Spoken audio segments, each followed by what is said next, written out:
All right, so today I'm going to brief you on the details as I know them and as we know them involving our officer-involved shooting that occurred on January 25th at 2546 Bahama Drive. This is the first officer-involved shooting involving a Dallas police officer in 2023. On January 25th at around 12:30 p.m., Dallas Police fugitive unit officers were in the area of 2500 Wilbur Street on an unrelated investigation. While on Wilbur Street, officers received a wanted persons bulletin and learned a suspect wanted for capital murder out of Farmers Branch was on the same block.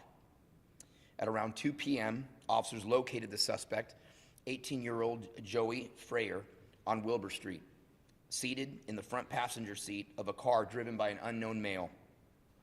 The fugitive unit members, officers Joshua Gonzalez, Richard Witt, Scott Neal, Victor Lucas, Aaron Hale, and Elliot Howell followed the car for about an hour, allowing additional resources to respond and to find a location to arrest Freyer. Officers followed the suspect to 2546 Bahama Drive, the Bahama Glen Apartments. At around 2:55 p.m., officers attempted to take the suspect into custody in the parking lot, and a drone was deployed to assist officers. At around 2:59, as part of a high-risk apprehension, fugitive unit officers gave repeated verbal commands and deployed a distraction device, a flashbang, for the driver and Freyer to exit the vehicle. The driver got out of the vehicle and was taken into custody. The suspect refused to show his hands, exit the vehicle, or follow commands. At 3:01 p.m., fugitive unit deployed pepper ball rounds. The suspect still did not exit the car. At 3:02 p.m., a sergeant monitoring video from the drone operation announced over the radio that Freyer had a gun in his right hand.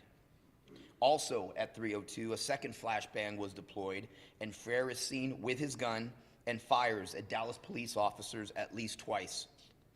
The officers returned fire, hitting the suspect multiple times. Freyer ran from the car and fell to the ground, ultimately dropping his weapon.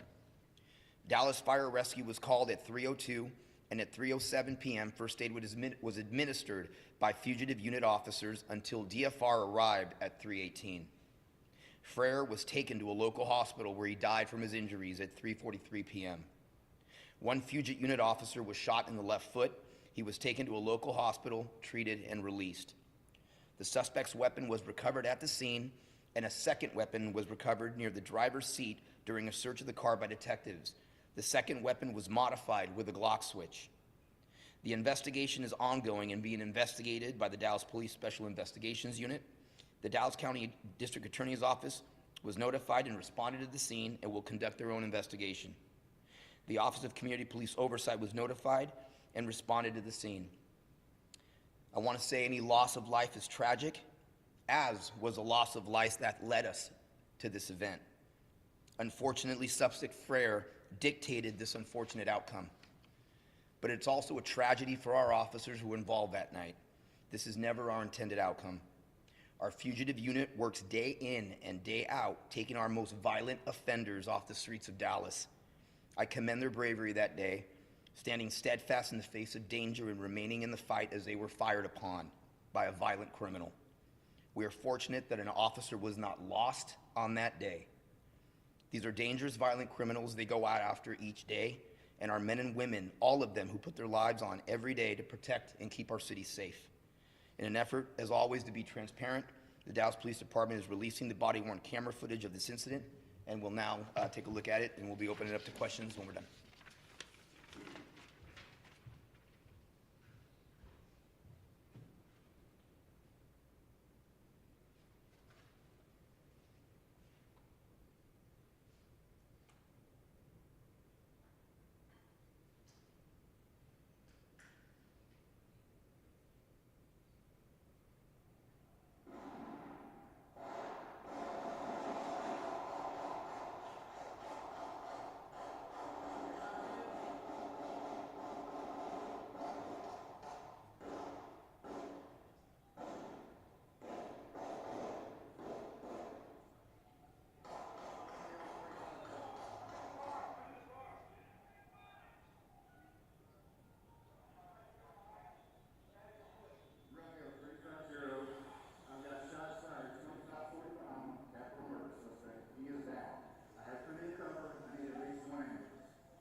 Okay, questions?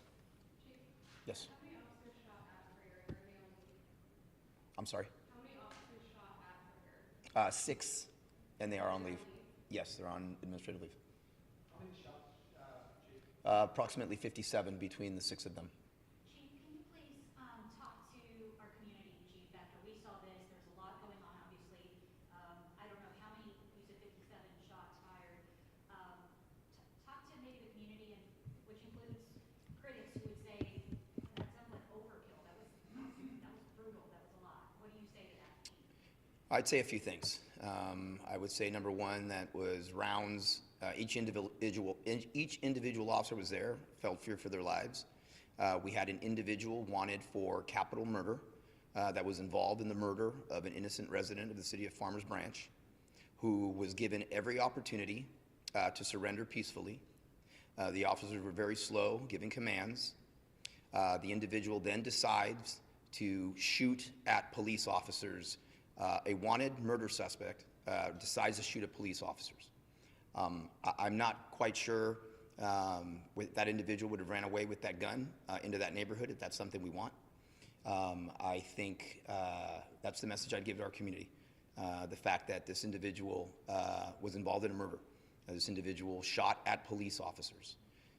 And I would say that as we go through the investigation, each officer will have their specific reasoning as to why they shot, why they will fail and fear their lives, as they may or may not have seen at the time a fellow brother officer having gotten stricken and remained in a gunfight with a murder suspect, which is, and I know where we're getting at, which is very different than the incident that we're all waiting to see the video on from this evening with everything that's going on. You know, I understand, I'm not naive, that there'll be some questions about Memphis, but let's cover this and then we'll get back to that, Rebecca. I think you had one more. Yeah, of the 57 shots, more or less, how many were from the suspect? At least 2. He fired at least 2 rounds at our officers. How many times was he hit? Right now, we don't know how many times he was hit. We'll get more information on that later. Who fired the shot that hit the officer? I'm sorry? Who fired the shot that hit the officer? Well, we believe the suspect did. Yes. Chief, you said that the suspect was spotted, he was followed for I think an hour. So, I mean, there seems to be some sort of thought strategy that was put into where officers confronted him. Can you explain why it happened at the apartment complex? Well, you know, the officers, again, have to figure out where tactically is their best opportunity to take someone into custody. Where that individual stopped, they felt probably there was no fear of a vehicle pursuit, the way the vehicle was positioned. That's something, obviously, that we're always concerned about. Again, as we go into the investigation, those answers will come out with regards to why they picked that particular location.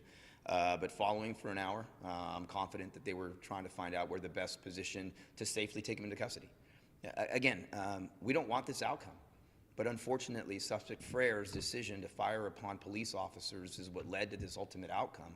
Had he surrendered, just like the driver did, we wouldn't be here today. But those questions will get answered as the investigation's ongoing. Where all did they go? Where all in this hour, where all were your officers and detectives? What kind of locations, I guess, that led them to? Well, in the area. I mean, I don't know specifically. Again, we're just a few days into figuring out exactly where they were at. I just know they were in the area there. They heard that this individual was also in the area that was wanted, and that's why they switched. They switched onto him. And I'm sorry, I didn't want to cut you off. What'd you say? Has the department been in contact with the suspect's family, and were they given an opportunity to watch the video? The family has. Of the 57 shots that were fired, I know forensics will take some time. This was in the middle of an apartment complex. Walls, apartments, other things, we determined the bullets that missed their mark. I'm sorry? In terms of the danger to residents at the apartment complex, have we determined how many did not? If you saw that the one wall, there was like I'm imagining it's a wood wall behind where the suspect was, where he finally went down. Looked like it had some strike marks on it. But again, it's unfortunate that it happens here. But again, as officers are getting fired upon, you know, they also have to weigh the perspectives of this wanted murder suspect getting out into that neighborhood as well with a firearm. And so, yes, we're always mindful of our backdrops. And fortunately, you know, no one else was injured in this instance. How long ago, were you all? Yes, sir. What else can you tell us about the capital murder warrant All I know right now is that it was a home invasion that had occurred, that the suspect was involved in, that cost the life of an innocent resident of Farmers Branch. How long have y'all been in this, I guess it's a standoff at this point, and during that time, were y'all able to go to this immediate area to get residents to safety, or at least let them know, hey, get away from your windows or whatever? And also, the drone, is this like, I'm sure y'all use it a lot, but, I mean, this seems to be very pivotal and very important in this case, where y'all could see exactly what was in this guy's hand. Yeah, well, I'll say, obviously, if this would have been a regular barricaded type of suspect, if this would have got drawn out, we would have done our best to try to message. It happened very quickly at this time, so it was very difficult to get that. As far as the drone, yeah, it was an incredible tool for our men and women that are out there in this particular case, and for all those officers to know that the suspect was armed. Obviously, he had been giving commands of surrender, and for the drone to actually have seen the suspect with the weapon still in his right hand after that, it certainly gives the officers a moment to understand that this individual may take fire, or they may take fire from this individual. So it was an incredibly important tool. In your experience and expertise, is there any protocol not being followed in this video? Well, as I say right now, I mean, from a 64,000-foot level, when individuals shooting at officers and the officers feeling fear for their lives, obviously. We'll look at this as we look at every other case to see if there's things from a training perspective that we can do. But again, as I stand here, I think we're fortunate that we did not lose a Dallas police officer, not only from the round that he shot that hit one of our officers in the foot, but had the Glock switch weapon been used that this individual had access to, things would have been a lot worse as well. It's unfortunate, loss of life, but we're fortunate also that we didn't lose a Dallas police officer in this instance. What can you tell us about the weapon, Chief? The weapon, was a handgun, but a 9mm? 9mm semi-automatic. Was it a stolen weapon, or what, how did he got the weapon? That I don't know of right now. I don't know if it's stolen or how we got it, but I know there were 2 weapons in the car. Who was the driver and how did they be charged? We I'm not putting out the information on the driver just yet, and they have not yet been charged with anything. Was it the SWAT officers who were performing aid at the end of the video? The fugitive unit officers. Okay, and then, what amount of time elapsed between, I guess, stopping and the video picking up? Because I imagine it took at least a minute to get the... Yeah, I don't know. I think I mentioned it in the briefing as the timetables here at, they started rendering aid. The shooting started... 2:55, they got into the parking lot. Well, hold on. At 3:02, a second flashbang was deployed, and Freire is seen with his gun and fires. So he starts firing at 3:02, and at 3:07, first aid was administered by fugitive unit officers. How's your officer, sir, and is he going to be able to come back to duty? And can you tell us how many years he has on force? We'll get all the information on their names and the years they have on the force, but yes, I've spoken to the officer several times. He's doing well. He's in great spirits, and we're hopefully to have him back. There was another weapon with a Glock switch, which he had access to in the vehicle. And he did not. What is a modified Glock switch? What is it? So what a Glock switch does, a Glock switch transforms a Glock handgun into a fully automatic weapon.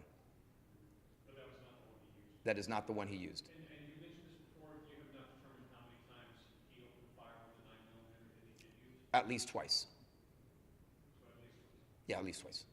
Chief, could you talk now about Memphis? I know that you met with pastors yesterday, and that you called some of the local pastors. You also sent out a message to the troops yesterday. Can you talk a little bit about the concerns that you guys are doing to prepare for this tonight? Well, I'll say I've been in contact with Chief C.J. Davis from Memphis, from Major City Chief's perspective, with Tennessee Bureau of Investigation, as well as the FBI since last Saturday, about things that were occurring and some of the timelines that were going to be occurring. First and foremost, really to prepare. I think really we got to prepare the community. I have not seen the video yet, but people that I trust that have been in law enforcement for a very long time have, and they say it's terrible. So the first thing is really to prepare the community, prepare our faith leaders, prepare our men and women for what they will see later this afternoon. That's number one. Number two really is in communicating the information to all parties involved with regards what they're about to see. And if the video is what it has been reported as, to ask for calm and peace. Obviously, the officers, I commend Chief Davis, and I told her this. I think she's done a remarkable job in the face of crisis, and how expedient she was and the department was in the administrative aspect of the case. The fact that the officers were terminated, the fact that the officers have been charged, obviously with the biggest charge being second-degree murder. And so, that obviously is something that, oftentimes it's not just the incident, but it's the manner in which we as police departments respond to that incident that we're often judged by. And I think the Memphis Police Department and Chief Davis has done a very good job at that. And then also, again, having to prepare our department for what we have seen before, hopefully asking for peace, but obviously being in the preparation that we understand. No one, if this video is what has been portrayed to be, no one is more upset about it. As we are as upset as a community as a whole is that our badge once again has gotten tarnished. We stand alongside our community for justice and frustration. And I believe that we want people to have that opportunity to vent, but to do so peacefully, that we're not going to tolerate lawlessness. Violence is not the answer. And we're doing our best to prepare for that possibility if it occurs. But we don't want that to happen. We hope that doesn't happen. We hope that it's peaceful here. I've been in contact several times with my colleagues around the country and in Canada that are also preparing and messaging and doing very similar things that we've done here. And so, obviously I won't get into tactics or what we're doing to prepare, but we feel that we have done our due diligence with regards to ensure the safety of the city, and do what we can to ensure the safety of the city in the event that things go awry. What was the response from the faith leaders that they say they would stand alongside you and try and ask for calm as well? Well, I think I have, yes, I've gotten that sense also. I think the fact that, just being transparent, we're not, there's no sugarcoating this. Again, I have not seen the video yet.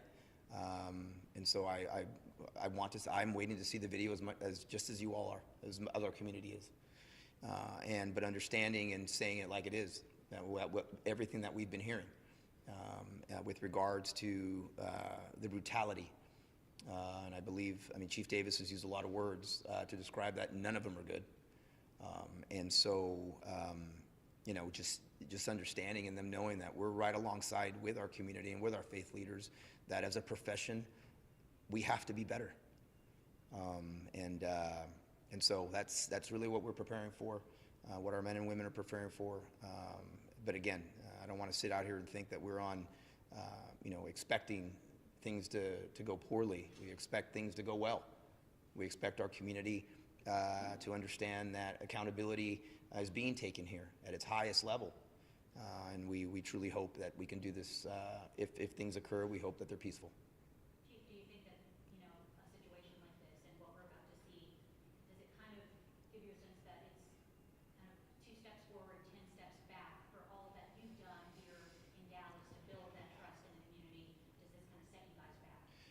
Well, again, and I'll say this, obviously the charges in it by themselves, the administrative firing of the officers is one thing, seeing the video will be a completely different thing. All those things put together, I will tell you, yes, it does take us all back. We often say this, and it's not cliche. What happens in one part of this country affects us all, which is why Major City Chiefs Association has been in such close contact all week about what can occur. Obviously, keeping in mind the intelligence and seeing where things can be happening, but certainly sets us all back.